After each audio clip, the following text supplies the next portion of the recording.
विवाह योग पाहताना तुम्ही जन्मपत्रिका तपासून घेणं आवश्यक का आहे हे समजून घ्यायचं आहे का? गणदोष आला तर विवाह करू नये असं म्हटलं जातं, ते कितपत योग्य आहे? दोघांचीही नाडी एक येणं त्यामुळे होणारे भविष्यातील काही अडचणी आहेत किंवा तोटे काय हे समजून घ्यायचं आहे. दोघांचे मिळून एकंदरीत गुण किती आहेत किंवा कसे काढले जातात ते समजून घ्यायचं आहे का? राशी मैत्री असणं कितपत महत्वाचं आहे? दोघांची मिळून वधू आणि वराच्या पत्रिकेमध्ये राशी मैत्री ग्रहमैत्री असणं कितपत योग्य आहे किंवा गरजेचं आहे हे समजून घ्यायचं आहे का? विवाह करताय सावधान. जन्मलग्न पत्रिकेचा अभ्यास पूर्ण करून तुम्ही विवाह केल्यास तुम्हाला वैवाहिक सौख्य प्राप्त होतं का? तुमच्या जन्मलग्न कुंडलीनुसार दोघांच्या राशी नक्षत्र स्वामीनुसार तुम्ही जेव्हा गुण पाहता तेव्हा गुणांची संख्या किती असावी?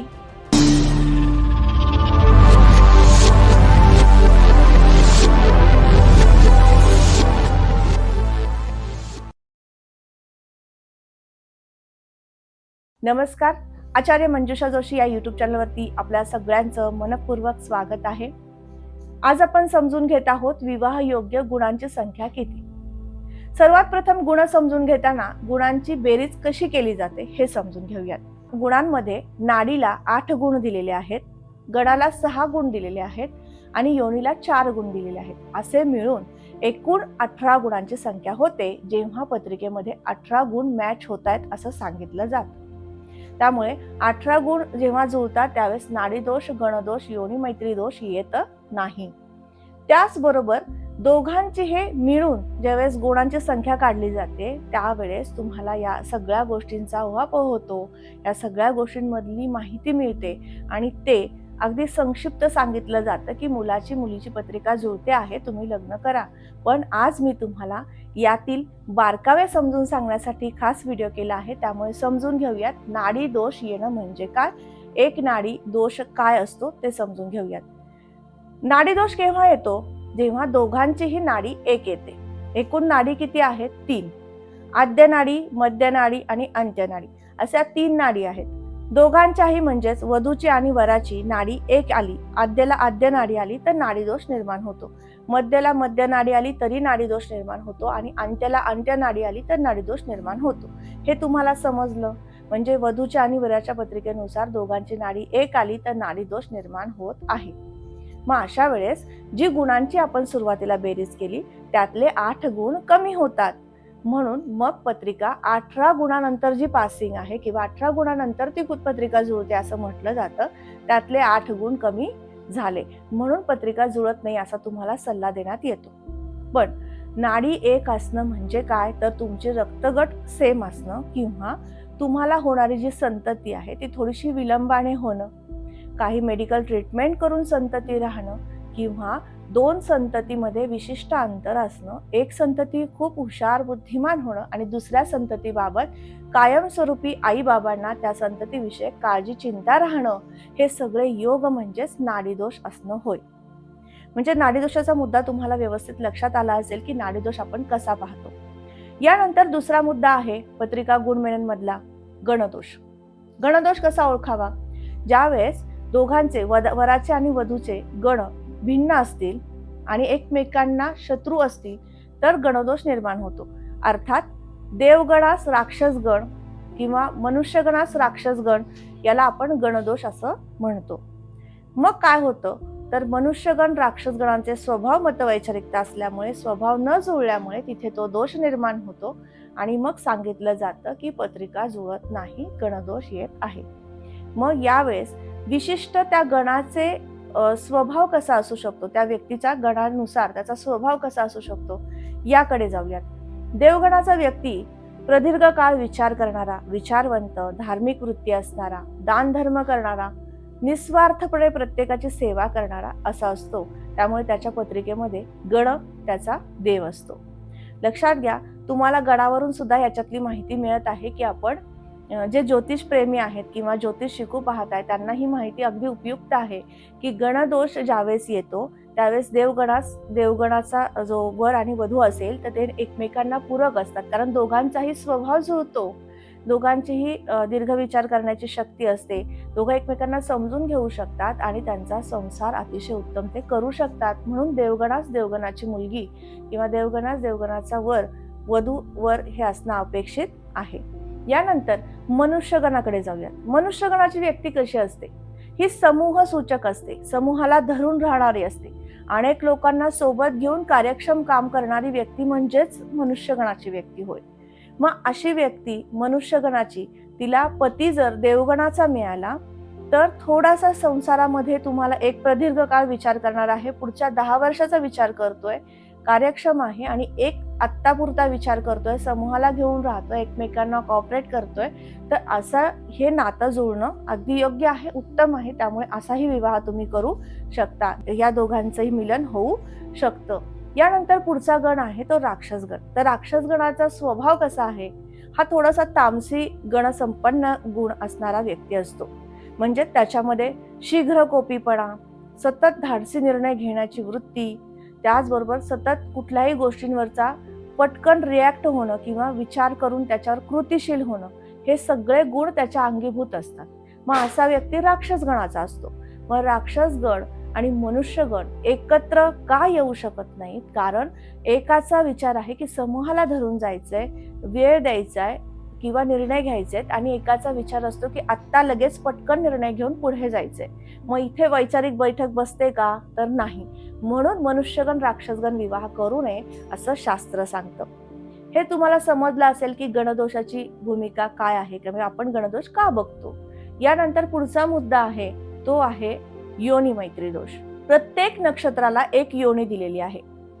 त्या योनीचा पुढच्या मुलाच्या किंवा वधूच्या पत्रिकेमध्ये जी योनी आहे तिच्या वराच्या पत्रिकेमधल्या योनीसोबतचं मिलन पाहिलं जातं.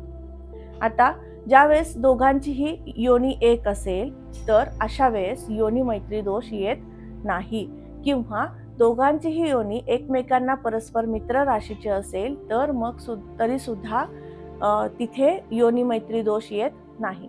परंतु परस्परांची योनी मैत्री नसेल तर मात्र तो दोष येतो. यासाठी एक उदाहरण देऊ इच्छिते. एकाची सर्प योनी आहे आणि एकाची मुंगूस योनी आहे, तर या दोघांचंही मिलन होऊ शकत नाही, कारण ते दोघं एकमेकांना घातक आहेत. त्यामुळे पूर्वी काळी योनी पाहून लग्न जुळवलं जायचं, त्यामुळे योनीला 4 गुण दिलेले आहेत. त्यामुळे योनी मैत्री दोष जेव्हा येतो त्यावेळेस अशा वेळेस दोघांचेही मतभिन्नता असते. ज्यावेळेस एक योनी असेल किंवा मित्र योनी असेल त्यावेळेस तो व्यक्ती अगदी उत्तम प्रकारे एकमेकांना साथसोबत करून अगदी उत्तम प्रकारे निर्णय घेऊ शकतो. दोघांनी मिळून त्याच्या प्रपंचाला पुढे घेऊन जाण्यासाठीची जिद्द उमेद त्यांच्याकडे असते आणि त्यामुळे मत्सर घाताचा त्रास होत नाही. प्रपंचामध्ये थोडासा असूया, मत्सर, एकमेकांच्या करिअर बद्दलची असूया, या सगळ्या भूमिका त्या ठिकाणी दिसत नाहीत. त्यामुळे योनी मैत्रीला सुद्धा फार महत्व आहे. राशी मैत्री का पाहावी? आता यासाठी एक उदाहरण देऊ इच्छिते. एखादा वर आहे, त्याची मेष योनी आहे आणि मेष रास आहे, तर अशा व्यक्तीला पत्रिका जुळताना सिंह राशीचा व्यक्ती अतिशय उत्तम असेल, कारण राशीस्वामी मंगळ आणि रवी हे एकमेकांचे परस्पर मित्र आलेत. त्यामुळे मैत्री दोष नाही त्या ठिकाणी. त्यामुळे एकमेकांसोबत ते जुळून घेऊ शकतात, निर्णय घेऊ शकतात. प्रपंच करताना प्रत्येक गोष्टीचा बारकावा करणं, एक विशिष्ट निर्णय घेणं आणि आपल्या प्रपंचाच्या हितासाठी लढणं, झगडणं, प्रपंचामध्ये बारीक गोष्टींसाठी एक ऍडजस्टमेंट करणं, या सगळ्या कलागुणांना वाव मिळतो ज्यावेळेस त्या दोघांची पूर्ण मैत्री असते, राशीस्वामींची मैत्री असते. त्यामुळे इथे आपण ते पाहतो. आता यामध्ये तुम्हाला समजलं असेल की राशी मैत्री असणं का अपेक्षित आहे किंवा का गरजेचं आहे.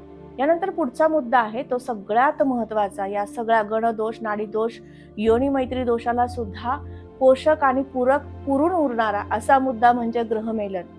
दोघांच्याही पत्रिका ज्यावेळेस लग्न स्थानाचे स्वामी म्हणजेच लग्नेश, पंचम स्थानाचे स्वामी म्हणजे पंचमेश, सप्तम स्थानाचे स्वामी सप्तमेश हे एकमेकांशी पूर्ण मैत्री असेल तर असा व्यक्ती त्याच्या प्रपंचामध्ये, त्याच्या संसारामध्ये अतिशय उत्तम प्रकारे एकमेकांना साथसोबत करून, संतान प्राप्त करून, धार्मिक कर्म करून, धार्मिक स्थळांना भेट देऊन, तीर्थयात्रा करून किंवा दानधर्म करून, म्हणजेच म्हणजेच या सर्व गोष्टींचा उपभोग घेऊन एकमेकांना साथसोबत करून प्रपंच करतात.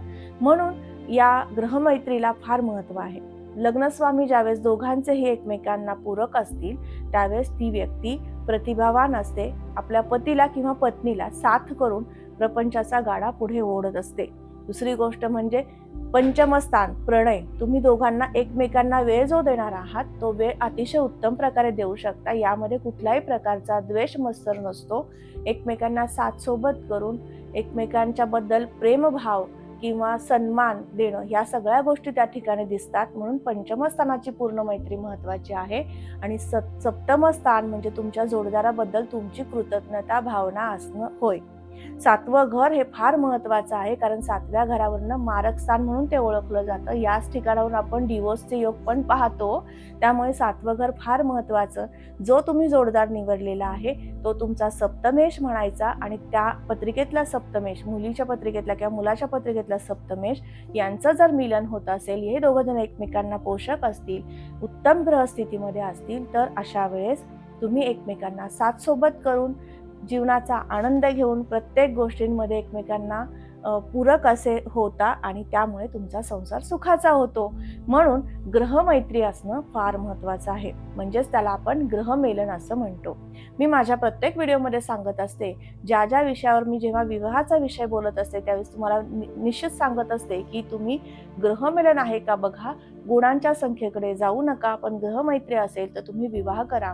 तर त्याचं कारण तुम्हाला आज समजलं असेल. म्हणून आता आपण समजून घेतलं की एकूण गुण किती असावेत, जास्तीत जास्त गुण किती असतात तेही समजून घेऊयात. एकूण गुण 18 सुरुवात आहे आणि 36 पूर्ण गुण आहेत. एकूण सगळे मिळून 36 गुण आहेत. ज्यावेळेस एक नक्षत्र भिन्न राशी किंवा भिन्न नक्षत्र एक राशी अशा वेळेस 36 गुणांची संख्या होते आणि अशा वेळेस विवाह केलेला चालतो. यावेळेस नाडी दोष गणदोष कुठलाही दोष मानायचा नाही असं शास्त्रशुद्ध पंचांग सांगतं. म्हणून आजचा हा विषय घेतला होता तो विवाह करू इच्छिणाऱ्या वधूवरांसाठी, त्यांच्या पालकांसाठी, की तुम्ही तुमच्या पाल्याच्या विवाहाविषयी विचार करताय, पत्रिका जुळवताय आणि मग निर्णय घेताय. तर या सगळ्या बारीक बारीक गोष्टींचा विचार होणं अपेक्षित आहे, गरजेचं आहे. कारण आता प्रत्येक व्यक्तीला मी, माझं आणि माझं करिअर, माझा स्वाभिमान, मी माझं जास्त होत चाललं आहे. इथे तडजोड कोणालाच करायची नाहीये. त्यामुळे आता पत्रिका पाहून विवाह करणं तितकंच गरजेचं राहिलेलं आहे. म्हणून आज सांगितलेल्या या सगळ्या गोष्टींचा विचार करा. या सगळ्या गोष्टी तुमच्या मुलीच्या पत्रिकेमध्ये जुळतायत का बघून तुम्ही विवाह करू शकता. आता तुम्हाला जेव्हा गुणमेलन करायचं असेल, याबद्दलची काही अजून डीप मधली माहिती हवी असेल तर त्यासाठी खाली मी माझा व्हॉट्सअप नंबर दिलेला आहे. त्यावरती तुम्ही येऊ शकता, माहिती घेऊ शकता, तुमच्या शंकांचं निरसन करून घेऊ शकता. पुन्हा भेटणार आहे अशाच विशिष्ट आणि महत्त्वपूर्ण व्हिडिओला घेऊन. तोपर्यंत आत्ता आपली रजा घेते. श्री स्वामी समर्थ. जय जय स्वामी समर्थ. रामकृष्ण हरी.